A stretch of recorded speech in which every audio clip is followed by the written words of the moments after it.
G'day folks, Salco here, and this morning I'm doing a rehearsal on boring some mortises and making some tenons because I want to make the lid. So Chris, in his book,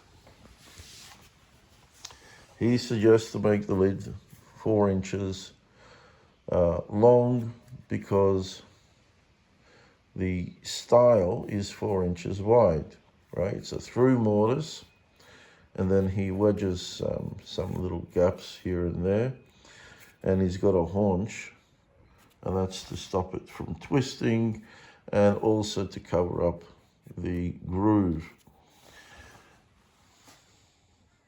Yeah, to cover up the groove. There's the groove there. See, almost thought to myself, what groove? So the groove is right there, and that covers up the groove, and it also stops it from twisting. That's the idea. That's what the books, all woodworking books say. So it's not an easy task. He used machinery. He used a table saw and a mortising machine. I don't have a table saw and I don't have a mortising machine. Even though sometimes I wish I had a mortising machine, but it takes all the fun out of woodworking, I guess. So boring through here, all the way through, is not easy, and to be dead centered. So there it is there, it's dead centered. And I did it, I still did it, but it was a lot of, it was very, very stressful, a lot of concentration, and I didn't go all the way through. So what I did, I went halfway and then went the other way, and then they both cancelled each other out, and I hit smack it in the middle. But I believe I did actually, there was no cancellation, because when I poked through the other side, I just immediately felt it. Just, you know, it just went pop straight through, which means that I was centered. But the setup time, marking the hole there, marking the hole there, the setup time is big, especially if you're going to do this to make money from.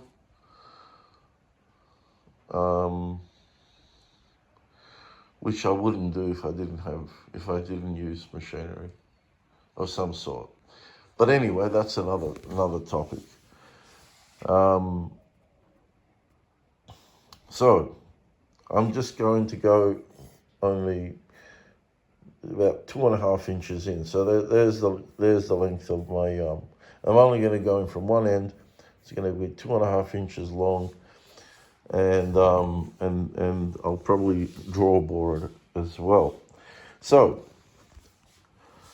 I found this doweling jig that I've admittedly had for several years, right? I've had it for several years. Today is the first time that I used it. Today is the first time that I used it. And now, I admit, this is brilliant. I really do like it. It is accurate. It seems to be accurate. And, you know, it was just a bit of a learning curve on how to get this to be dead centered. There's no concentration on your part. There's nothing really to do. This thing is holding the bit, you know, vertically. And there's no way that you're going to go either way, you know, that way or this way. And highly recommended. Definitely highly recommended. For mortising, highly recommended. For dowels, I don't know. I mean, like I said, this is the first time I've used it. I've read the instructions. You know, for some people, they can read instructions and it all sinks in. I'm one of those, you know, visual type who don't really get along with instructions. So, but there's the instructions anyway. I don't know what year this is made. The guy in the picture, he's probably about 7-8 foot tall, because this is a bit of bullshit. Or he's standing on something, because there's no way that you're going to be looking over this like that. Okay. So no, there's the instructions there. So you read through all the instructions. This is made for a Jennings bit, not a Irwin. So there's a very, only a minor slight slop in it. You know, they say that the Irwin is better over the Jennings because the Irwin releases the chips, I guess, more freely, easier, quicker, whatever. It doesn't clog up. Yet while the Irwin, the Jennings apparently clogs up. You know, how much of that is true, I don't know. I've never tried a Jennings bit. I have asked. What's his name? Anyway, I've asked someone who has a Jennings, and he says you know, there's absolutely nothing wrong with him. He's never had any of them clog. The Irwin is more forgiving to the people that are, you know, not so good in boring. So they may wander off, or they may lean on one side or the other, and therefore you can correct the cut. But the Irwin, the Jennings, because these things here are just, you know, they're closer together, and then once you enter the wood, it's not going anywhere. It's going to continue whatever angle you're making it at.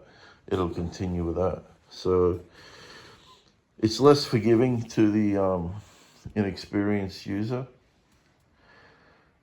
So it's just a matter of time before I actually do make the switch to the Jennings, but still just trying to justify $600 spend, which is exactly what it's going to cost me if I buy it from the US, do all the currency conversion, pay the ridiculous shipping fee, bring it down to Australia.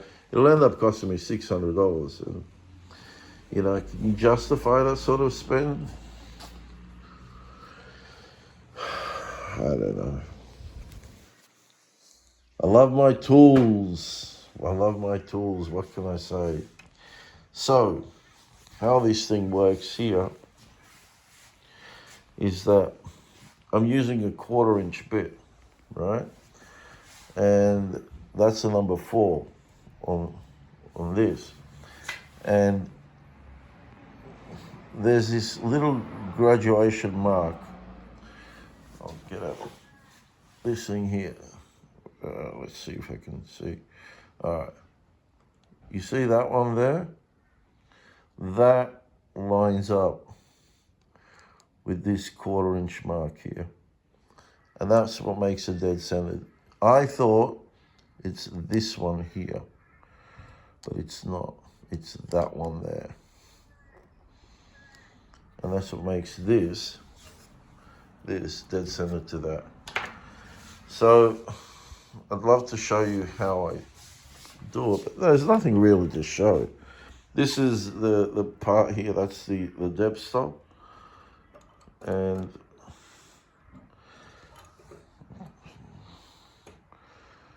I'm just doing this with one hand. Okay. So that goes in there like that. See, there is that slop though, and I didn't tighten the jig. So there is a slop, and if I had the I keep saying Irwin, if I had the Jennings bit, then they say that there would be no slop. So and once it's bottomed out, there's this part that you can see there. Where is it? There, right? That rides on the tip of that cylinder, and it just keeps spinning like that, and it's not boring. So, and you can overlap the holes without the bit slipping into the other hole. And that's what I pretty much love this thing for. Not that it's because it's boring straight, but you know, it's that it's not slipping in, and you can see it says here mortising. So if you can find this out there on the market somewhere, I would highly recommend you buy it. I know people are selling them because they just don't use them, but I think it's brilliant. I really think it's brilliant, and I'm going to utilize it more often. I mean, it takes also, you know, it takes the guesswork out of it. You can throw your skill down the tubes when using this. There's no real skill involved. And sometimes it's nice that you're not, you know, using all that concentration, and then sometimes you still get it wrong. So it definitely takes the guesswork out of it.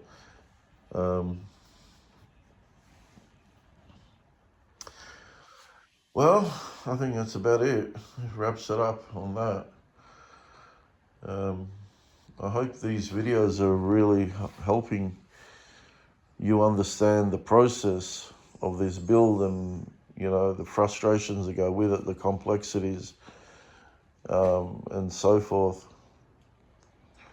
I hope they are of some benefit to you. Well, till next time, I bid you farewell. See you, folks.